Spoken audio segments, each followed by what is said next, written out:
When I told my family that I, first of all, was staying here and live in the United States, and then I was going to start with a gelatin business, they were shocked and they were feeling ashamed of me, you know, because they say, oh, my sister is making these gelatin cups in California, and they probably thought I was in Broadway selling them in a pushcart, no? I don't know, because, you know, gelatin are also sold in Mexico by vendors, no, on the streets and bakeries and everywhere. But they had the wrong idea. They didn't understand that I was really trying to have a wholesale type of operation, industrial, you know.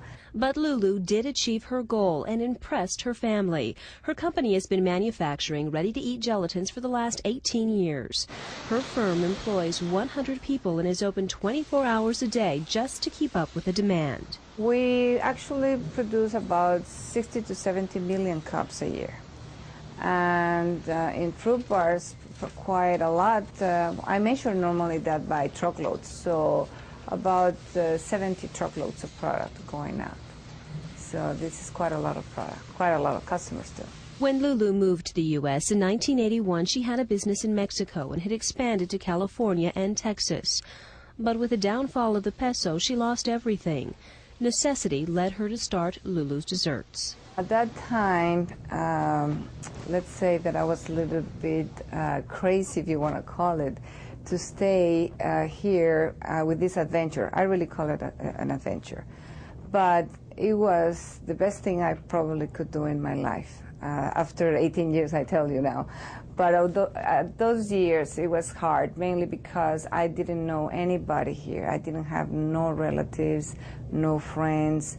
I was started from scratch completely, even with the English language also. Starting to, you know, I had my school in Mexico, but, you know, the slang is different, so sometimes you need to really get familiar with the general lifestyle here in California. So that was the first goal. The second, to establish a business. Then that's the second part that is hard, because I didn't know really how to start it. But talking to people, calling people, making mistakes. There's no other formula here. She started out by filling 300 cups of gelatin each day by hand. Then she delivered them to mom-and-pop stores on consignment. But people were unfamiliar with her product, and she feared that it wouldn't sell. And that was the best thing I could do, because the same day when I was delivering my product in the morning, I had calls in the afternoon saying, Senora, please come back, your gelatins are gone.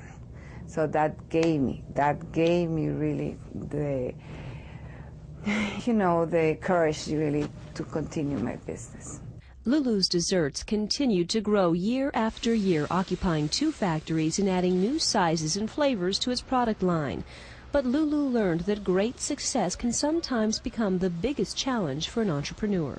Moments like, for instance, in 1991, 92, that I had to leave my house in Torrance because I completely lost it. You know, financially speaking, I was going through a big growth in my factory, and it was not well planned.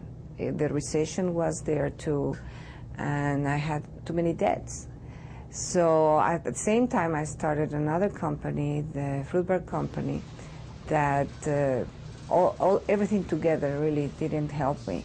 So I was ready to go, and I sent back my furniture even to Mexico.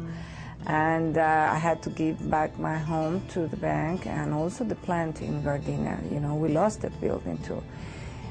And what I did is I concentrated all my efforts. I moved to a 1-bedroom apartment very close to the plant. I was at the same time very depressed because my father just recently passed away in those years.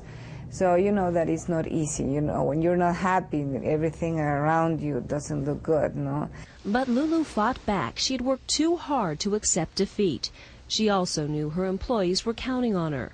She paid off her debts and learned that growth has to be controlled and well planned.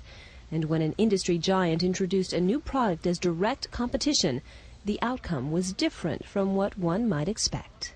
When Jell-O started in 1992-93, I was a little bit worried at the beginning, But on the contrary, it really helped me tremendously, the advertisement that Bill Crosby puts every day in TV. Why? Because he's educating the consumer. We are very different as far as quality, the variety of product that I have. For instance, the 40 different products with fruit, the layers, the sizes, the 6-packs, the 12-packs, the individual cups. I don't think Jell-O can compete with us, or we can compete against them. It's just the same consumer that probably can buy, my product once in a while, and we offer a homemade product. That's the most important key here.